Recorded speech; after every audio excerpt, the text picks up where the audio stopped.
Hi guys, so the Vice President of the European Commission, Maros Šefčovič, was extremely downbeat following his meeting with the Brexit Minister, Lord Frost, on the implementation of the Northern Ireland Protocol. Now, what's happened, of course, is that the UK government have not upheld their side of the bargain.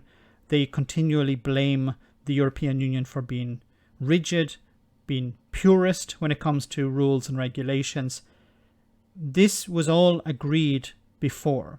Boris Johnson's government said that they would implement the checks on goods moving from Great Britain into Northern Ireland.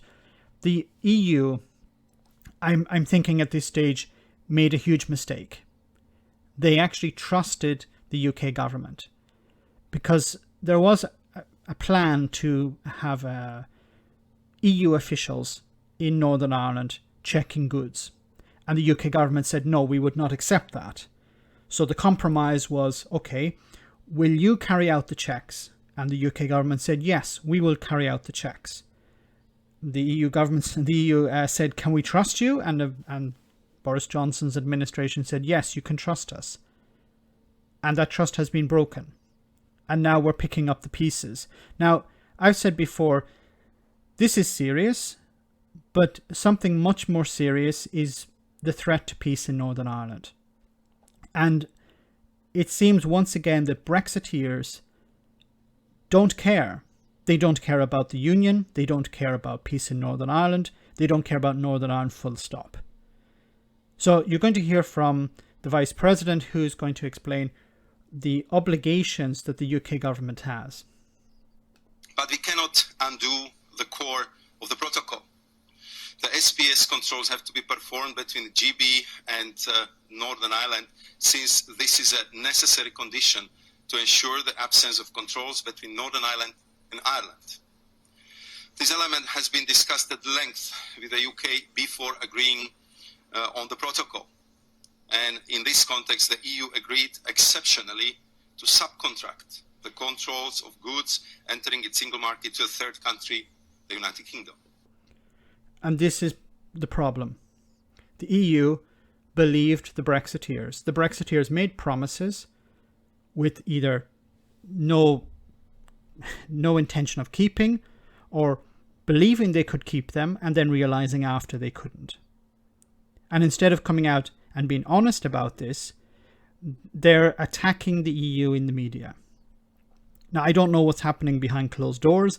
I would love to be a fly on the wall during the meeting between Šefčovič and Lord Frost, because I think some strong words would be exchanged. But the policy on the UK side is the EU is being too strict. The EU's response is, you agreed to this in a contract. Now, as he said, this work, the work of carrying out checks, was outsourced or subcontracted to the UK government, and they're not carrying it out. The UK has to abide by its legal obligations and perform these controls. Unfortunately, there are still numerous and fundamental gaps in the UK's implementation of our agreement.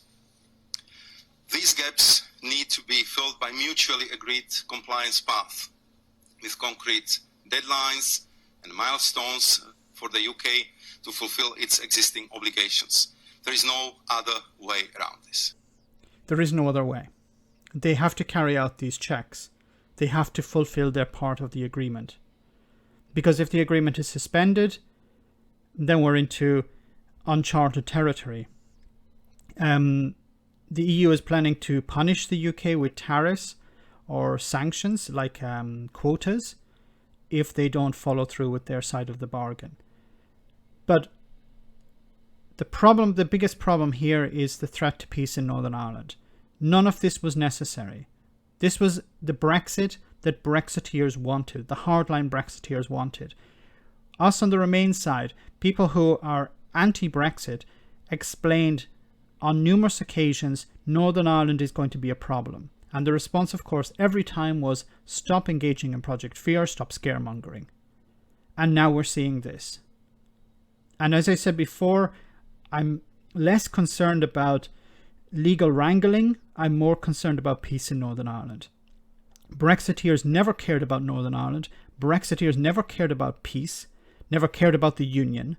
It was always, when the push came to shove, they supported Brexit over Northern Ireland, over the union, over everything else. Let me know in the comments section, guys, what you think. As always, your comments are greatly appreciated. Thanks a lot. I want to say a big thank you to all of my patrons.